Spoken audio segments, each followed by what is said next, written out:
surrounding the Dallas Cowboys, from news, updates, rumors, transactions, takes, and more. Strap up and get ready as we take you into the Dallas Cowboys universe. You're listening to the Skywalker Show podcast. Here's your host, Skywalker Steele. What's going on, Cowboys Nation? Welcome to another episode of the Skywalker Show podcast, the on-the-clock edition where I got my guy, the one, the only, Jeff Kavanaugh of 105 through the Fan. What's up, brother? Hey, man, listen, I'm glad you're here joining us because listen, there's guys I like to go to for draft talk, and you are one of them. And I'm going to be real. You're like one of the guys that I am very high on, and I can't wait till we get to him, but we're going to save it. You hear me? Oh, okay. You're saying there's a guy that I like that you like. Yeah. But you're, okay. Yeah, there's a guy that I really like. They know, the folks in the chat know who I'm talking about. Well, if we both like him, he's probably really good.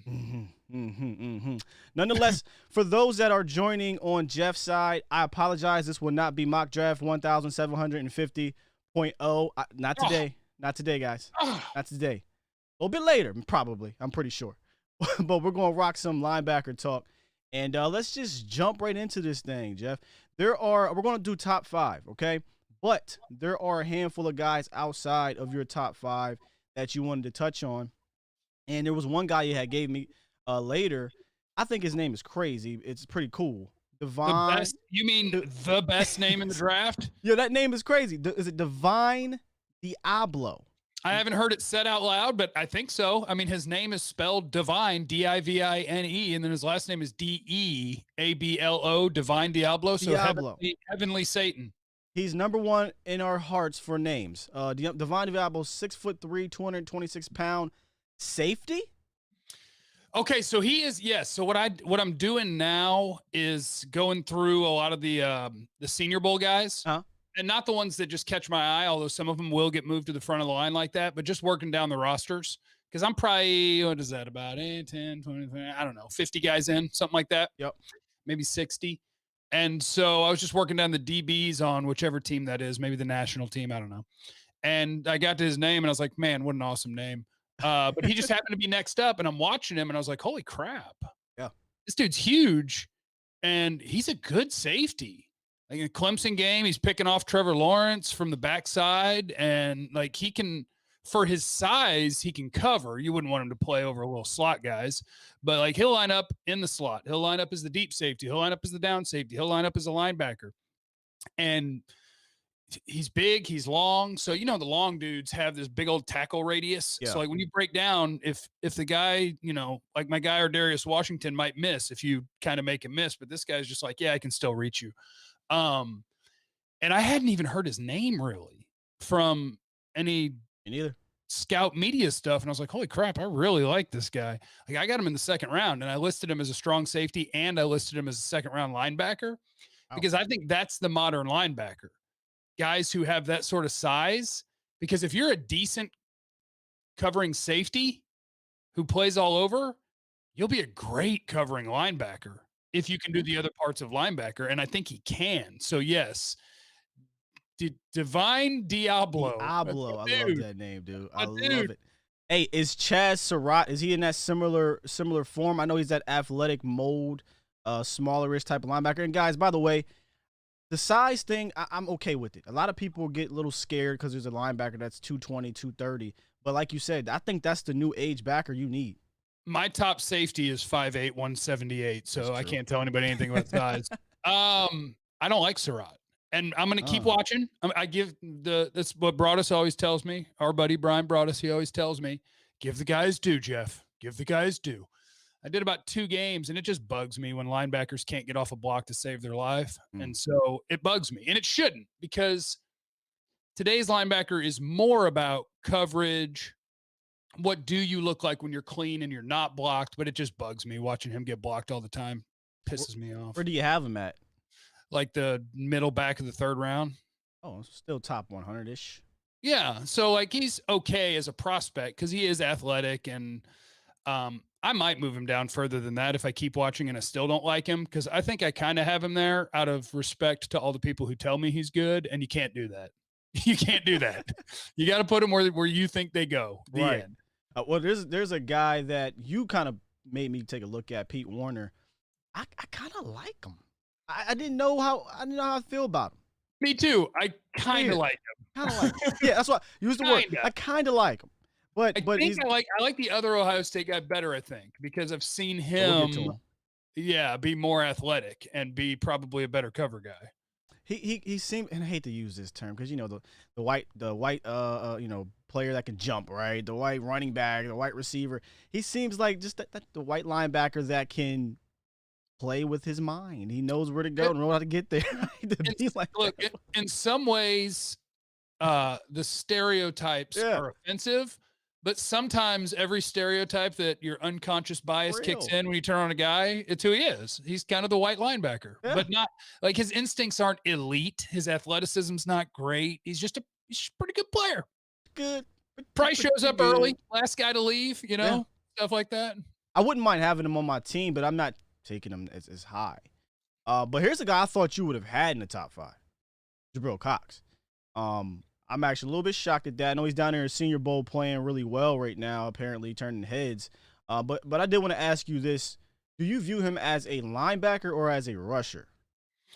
Oh, I view him as a linebacker. Okay. Yeah, I think he's a linebacker. And that's the only other guy in this class. Well, not the only one.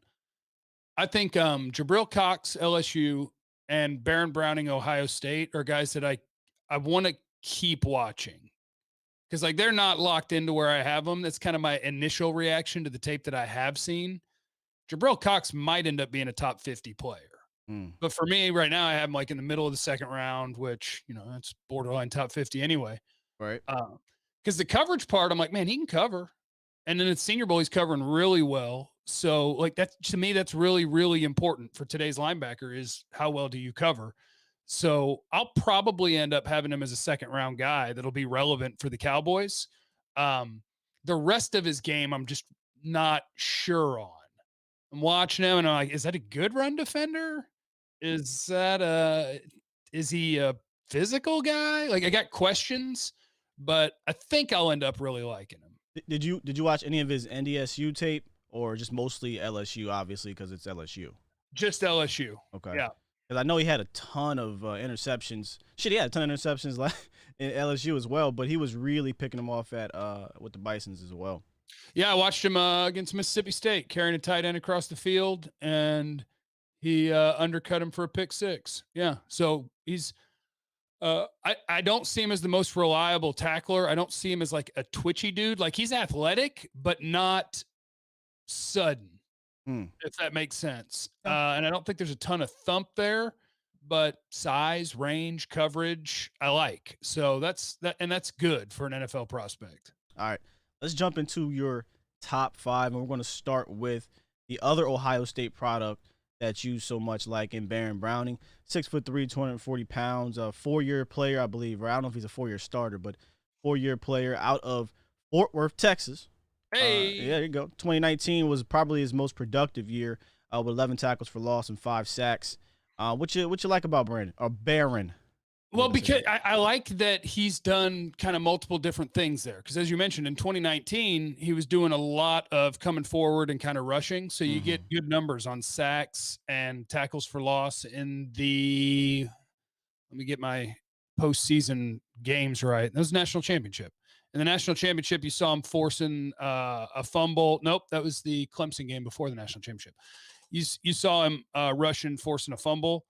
But I've also seen him in coverage against Penn State playing Freiermuth all the way down the field and making a play on the ball in the air. So I see glimpses of a lot of things. And what I really, really like is when I have somebody who I can see glimpses in coverage and I can see glimpses as a rusher and I can see glimpses in the run game, and then they really look the part, that helps. Because to me, you watch Ohio State and you'll see Pete Werner and you're like, okay, that's a pretty good linebacker. But you watch the way him and Browning both move and you're like, whew, Browning can scoot. Yeah, totally different athletically. That's an athlete. And, today's game and think we are back.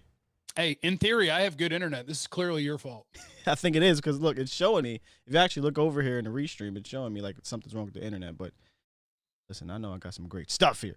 All right, I think we're back live, so we're good to go here. We're going to move forward. Sorry, guys, for that quick little breakup. I'm not sure, Carson. He said, what happened, man? I don't know, but we're good now. All right, let's move forward with Baron Browning real quick. Where does he fit in Dallas if he were to be a Cowboy selection? Because that's kind of what I want to do with all these top 5 guys. Okay, and I think the answer for all of them is probably the same, because the answer is you're not using a top, definitely not using a first-round pick, and maybe not using a second-round pick if you're going to have Leighton Vander Esch and Jalen Smith on the roster. Yeah. So I think in theory, you would be saying, man, they got incredible value at a spot for a guy that they really like. And then you would say, and they've moved on from Jalen Smith. So I think the guy that you're looking for, and we'll get through a bunch of these guys in the top 5, but this is why I'm so interested in dudes that are big guys that play safety, that can cover and can run and can tackle, and some of the top guys in the draft. Because I think in Dallas, what you would be looking for in theory is your weak side linebacker, your run and tackle and cover linebacker, because you would play Leighton in the middle.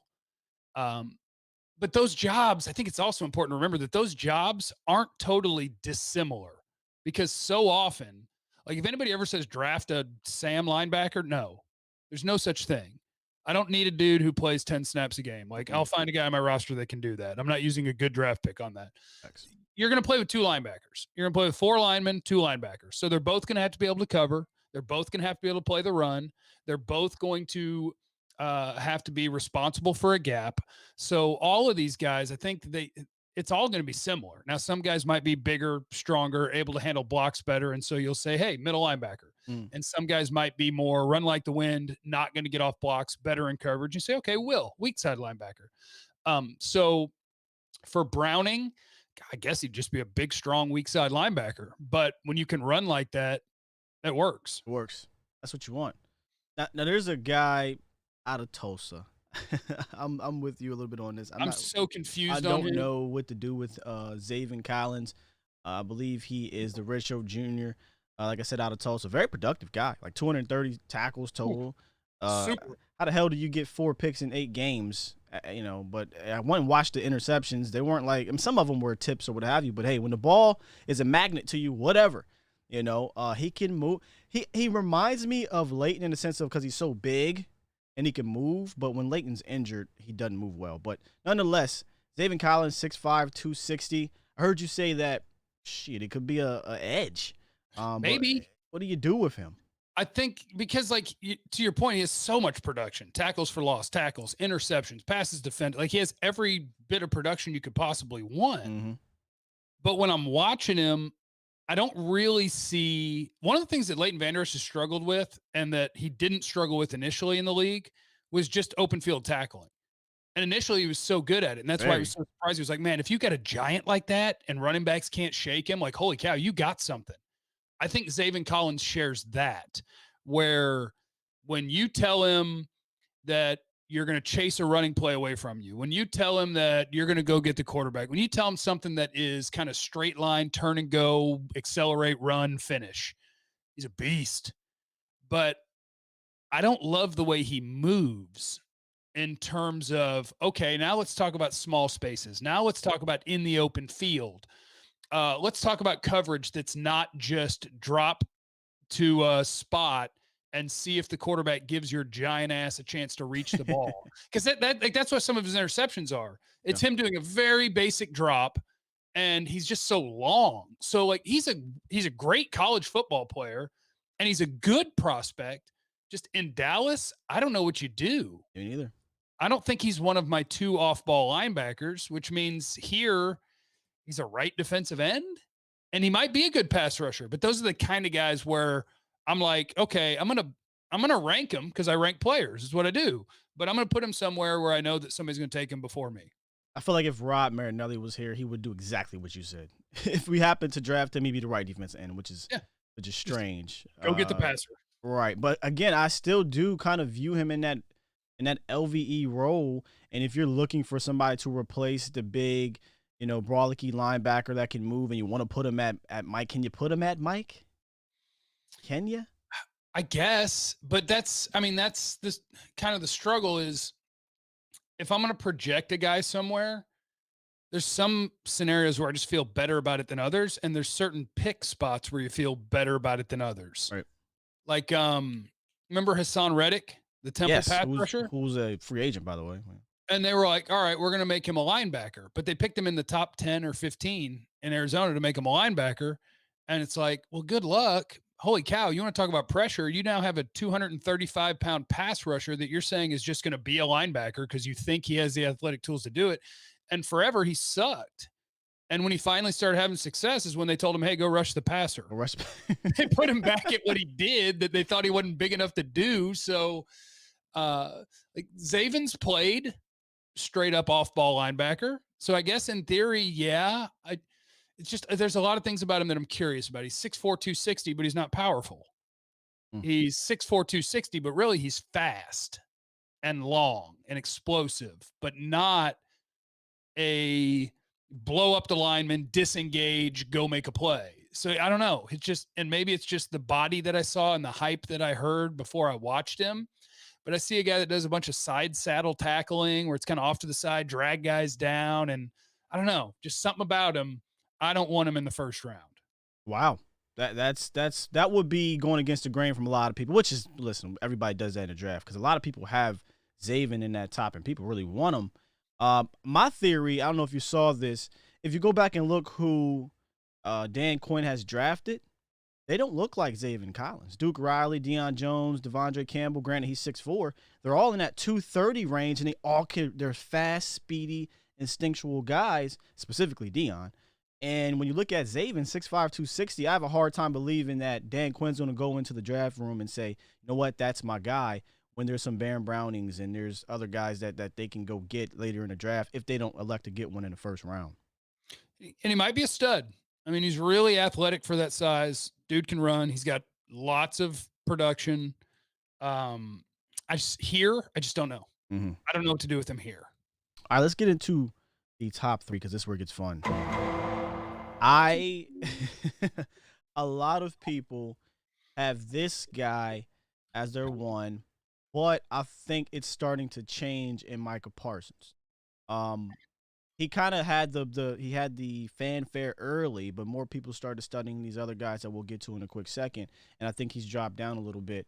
I still think he's a phenomenal player. Now, there's some stuff that has come out in the media, and, you know, we were not talking about that right now, but we're just talking about specifically the player. Micah Parsons, how do you feel about Micah? He's inexperienced running back / DE turned linebacker, but in those 2 years, man, he's super productive, dog.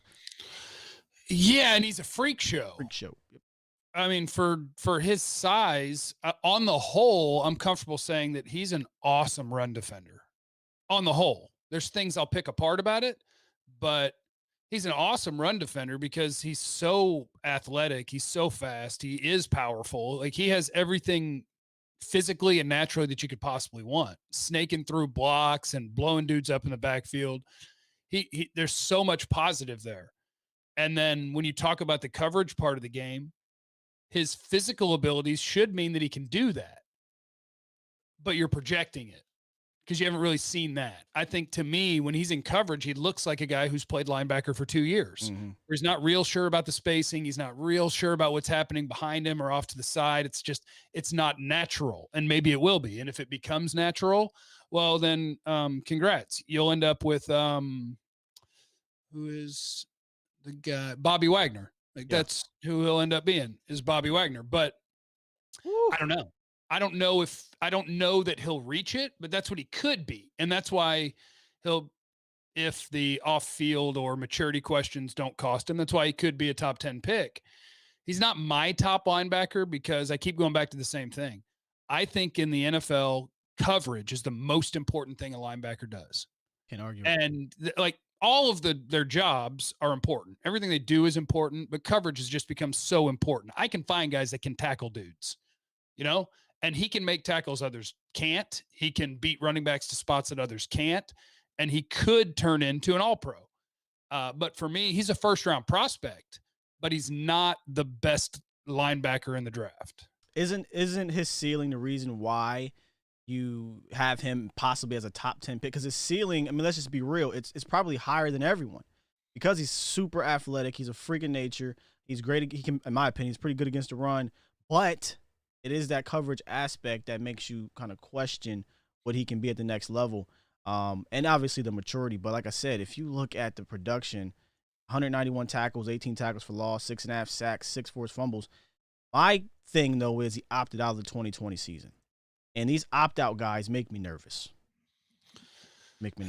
Yeah, I guess it all just kind of depends on the why. I think in the case of, look, it's COVID, right? I'm not holding it against you if you opted out and you weren't comfortable.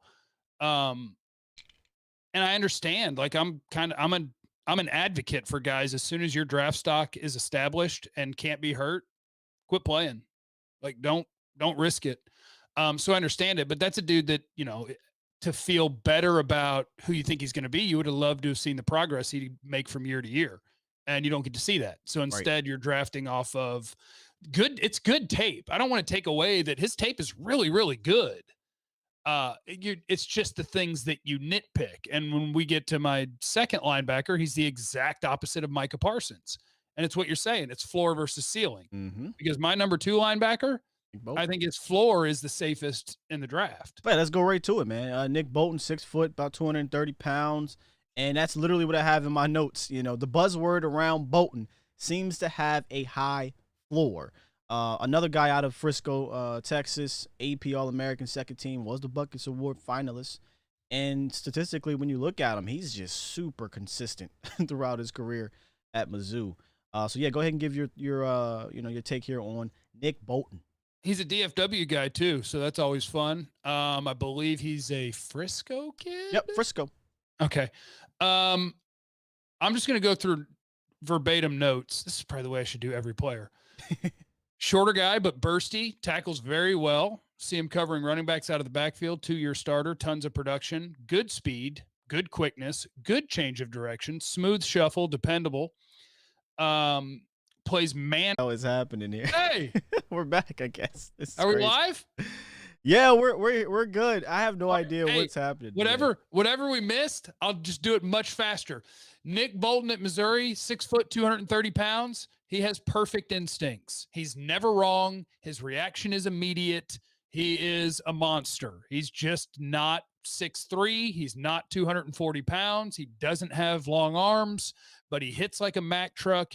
He diagnoses and gets moving in the right direction immediately on every play. He's reliable. He's dependable. He's athletic enough, and he's relentless. It's Nick Bolton. That's where I kind of wanted to ask you about his athleticism, because a lot of people, somebody asked me the other day, hey, aren't you describing Nick Bolton when it comes to that athlete? I'm like, no, not really. He may not be the athlete of the Parsons or the JOKs, or maybe even Barron, but he is just solid. But his athleticism, you said it's athletic enough. What would you think would be maybe a negative in regards to what he can't do because he's not as athletic as these guys? I think he's smart in coverage, but I don't think smart in coverage won't always be good enough. There will be times, I'm sure, where he's going to be put in spots through smart coaches and offensive coordinators where you might be matched up with a guy who's a better athlete than you. But as far as doing his job and being in the right spots, you can trust it. I have no idea what he runs in the 40. Maybe he'll surprise me and go run a 4.5 flat. My guess would be that he's like a mid to high 4.6s guy. He can run, but he can't fly. So the natural limitations are you're not as big and long as some other linebackers. So your tackle radius isn't as big. He has some misses when he tries to go low as a tackler, but the whole package, I'm very comfortable that he's a first-round player and that he's a starter from day one and that you can trust him. Wow, you just answered my question. I was going to say, where you have him at in the draft? First round, you're talking what, top 15, top 25, end of the first? What's really fun is when I finish watching most guys, I could picture like where I would want to draft them. And with Nick Bolton, I think that answer is like 19 to 25. So he's a trade down candidate for the Cowboys. I think so. Yeah. Heck yeah. If you get me an extra pick, yeah, then I can take Bolton, because then I can still go get a corner and I can still go get a safety and I can still go get a D tackle all in the first 3 rounds. Yeah. And you're throwing him where? Mike, Will. Gosh, he could play Mike if you wanted to have whoever's still around be your Will, but I think he could do either one because I think he is. I think he's tough enough, physical enough, quick enough reactions that he could absolutely play middle linebacker in the NFL. DJ Dog says Bolton makes it hurt when he tackles opposing players. He does. Likes that. He does. The other guy who I watched on tape, it's not a linebacker. Marvin Wilson's the same way. Every time Marvin Wilson hits a quarterback, it looks like the dude's not going to get up. A man had a rep at the Senior Bowl. I said, gosh, that's an angry rep. Like, who is he mad at? His hands are angry. Oh And I love that in my D tackles. I know people are killing his 2020 tape, but I'm like, dude, if you've got physical, active hands and you're 300 pounds and you're powerful enough and you're athletic enough, I like it. I fall in love with the dudes where you can see that their hands, they don't stop. Like you can't keep him blocked because it's violent. And it just keeps coming. It just bow, and eventually you can't block me because I've punched you too many times. Yeah, that's basically what Marvin Wilson is. It kind of reminds me of when Aaron Donald was doing the knife drill with his hands. Did you see that? Go check that out. Yeah. Yes. Yeah, Aaron Donald. It's terrifying. I don't want to know that a man that big and strong and fast also knows how to use a weapon. His hands on the weapon. I don't want to know that. Shit. All right, listen. Here's my favorite linebacker in the draft right here, and yours as well. And I'm going to actually pronounce his name as opposed to call him J-O-K. I dare you. Jeremiah Owusu-Koramoah. Okay. Did I get it? I think so. I think so. I think I've heard some people make it sound like there's another R in there, and I'm like, I think they're doing that wrong because I've heard like Koramora. I did that on accident. In my other video, I was like, yeah, Jeremiah Owusu-Koramoah, like with an R, but it's Koramoah. No R. And he's a stud. I mean, he's a stud. Jeff, my favorite tape to pop on that linebacker, he vaulted up beyond. Listen, I'm from Harrisburg. Micah Parsons, I know him. I know his family and everything, but put that stuff to the side. JOK is my number one linebacker. I agree. Just go on. Just Buckets Award winner, first team All-American, played the rover position. Just go. And that's really the only danger is what's your team going to do? Does your team have a real plan when you pick him? Because, sometimes he's covering in the slot. A lot of times he's covering in the slot. Like, he'll play man coverage as a nickel corner, basically. But he's playing a rover spot. And so there is projection involved, which makes it dangerous. But I tell you, if the Cowboys moved on from a linebacker and they picked Jeremiah Owusu-Koramoah at number 10, I got no problem with it. Yes, because I'm with you. I think I watched the ACC title game. I watched the Florida State game, and I forgot to write down what the other game I watched. I refer to him as the destroyer of screens, because it's kind of the way he plays, 6'1", 215, give or take. But he moves like I won't say corner. I'll say he moves like an athletic safety. Mm-hmm. But he has everything you would want in a great linebacker, too. He's great when he drops in coverage as sort of that lurking underneath guy. If you try something in front of him, he'll either find a way around or through a block and break somebody. So, he's incredibly athletic. He's an aware player. He's a versatile player. He's a good tackler. He's a powerful tackler. I think he's a badass. And I think that he'll be picked in the top 15. I'll almost guarantee that. So I don't think he's a trade down candidate. I think you'd have to take him at 10, and there's a chance you aren't allowed to. MD says, would he play the Leo and Quinn scheme? I don't believe so. I think he could just play the Will and just fly around. I don't know that I'm not going to stick him in the middle. Of course not. But he is so – here's a problem. A lot of people want to say, how does he do taking on linemen and what have you? He doesn't get the opportunity to play in a box a whole lot because they move him out in that slot. There's so much tape of him covering. And as you said earlier, that is a very elite aspect of his game and a very important aspect in today's game, and he does it better than anyone, in my opinion, in the country at linebacker. And somebody might play him at safety, and he'll probably be really good. He could be a really good box safety. I just lean towards with that sort of player, just why not go the whole way with it? Play him at linebacker and have elite coverage from your linebacker unit, have great speed from your linebacker unit and prosper. I think he would be a badass. Get find you a fat boy to put there on the defensive line, try to protect your linebackers a little better, and let that dude fly around. Yeah. When you look at, remember I talked about it earlier, when you look at the size, weight, speed factor that Quinn likes, I mean, he fits that to a T. He's pretty much like Deion Jones 2.0 in regards to Quinn, because Quinn drafted Deion and helped turn him into one of the best linebackers in the league. I'm having kind of a back and forth, on my box here, not this one, but on my channel about Jalen and Deion Jones. Guys, Deion Jones is better than Jalen Smith. That's just that. Okay? And now I'm not saying that JOK will be Deion Jones, but he has that potential to play that role, that cover linebacker, and be elite at it.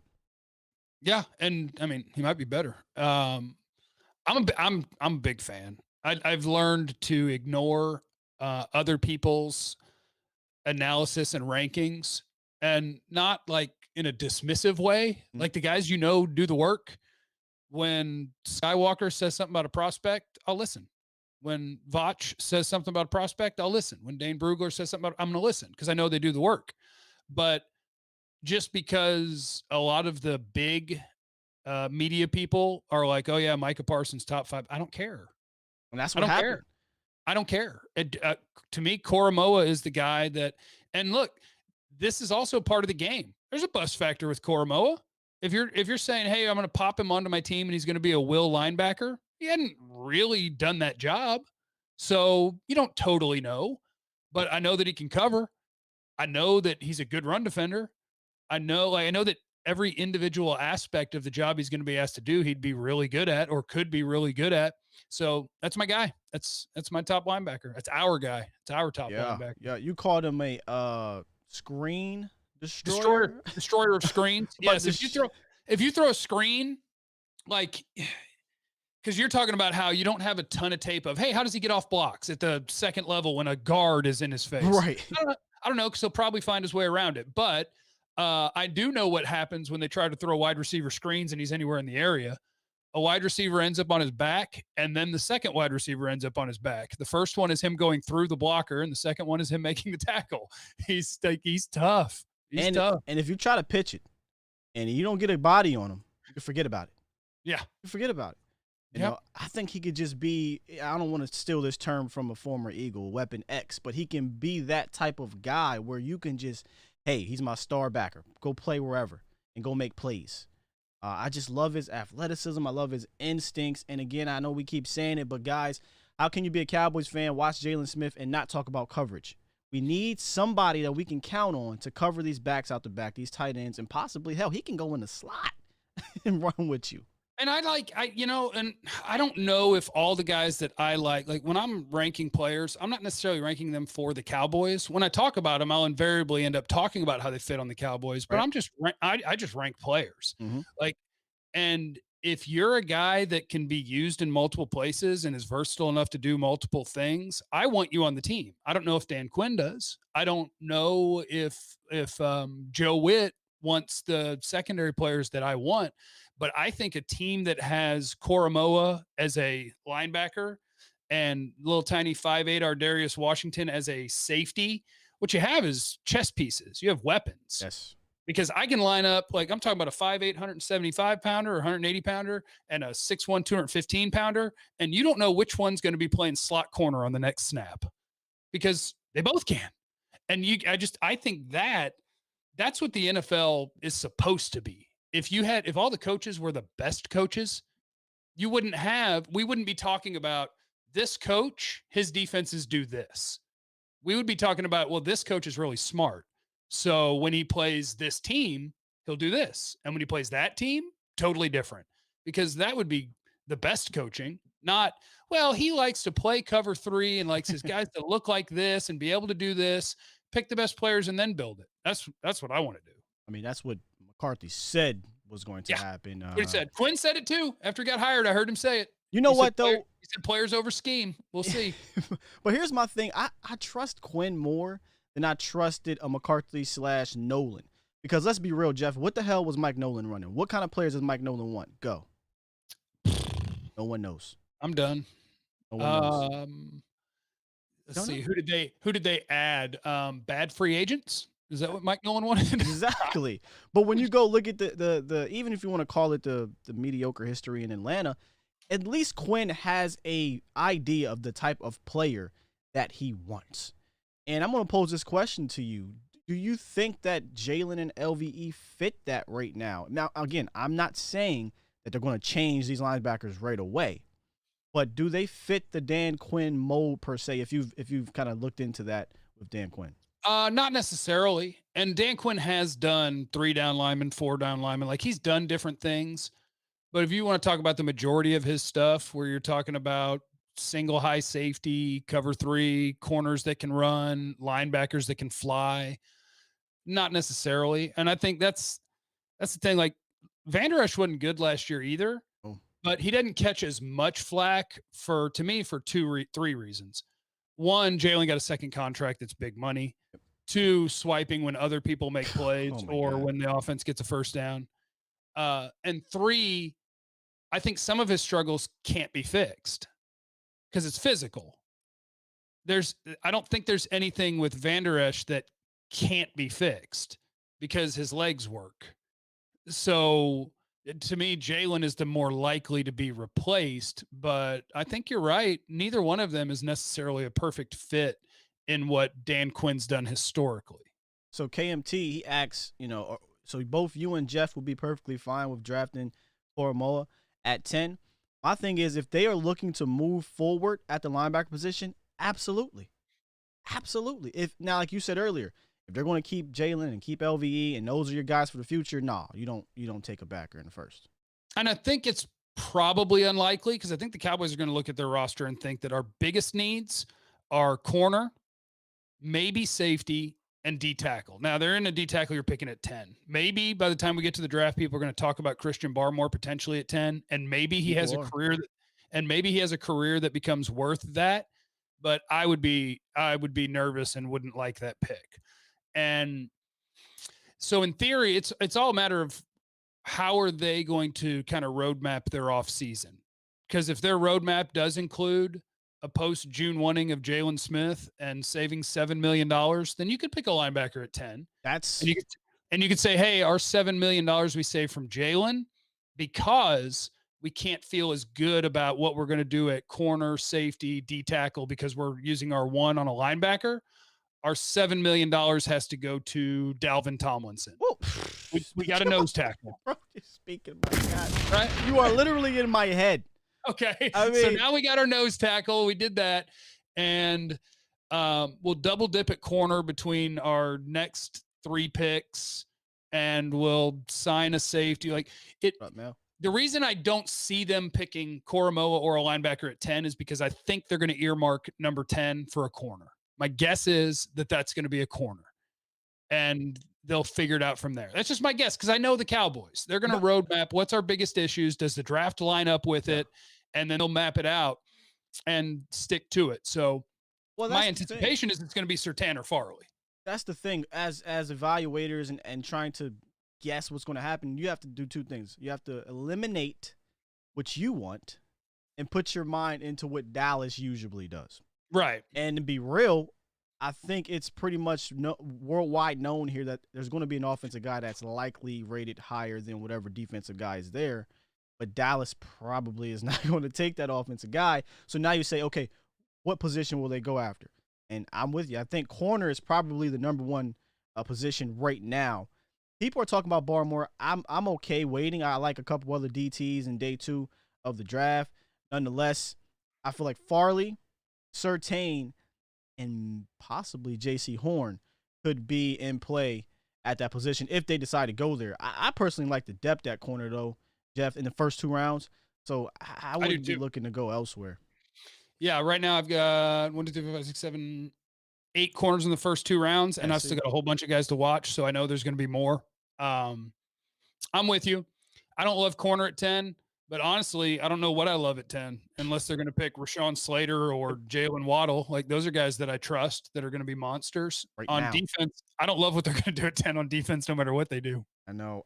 Listen, I told you I got a pet. I hate having pet cats this early. I hate having pet cats, period, before they become a Cowboy. But JOK is one of them. I'm not going to lie. I'd be jumping for joy for him. But I would need to know, okay, what is the move after that? Like, are you getting him to let him ride a bench like LVE and hope that someone gets hurt? Or what are we doing with him? Let's not take him at 10. If you're getting a top 10 pick, you put him on the field or we riot. Right. Absolutely. But do I trust them? Because they drafted LVE in the first round and said, hey, big fella, sit down behind this injury-prone 32-year-old linebacker, Sean Lee.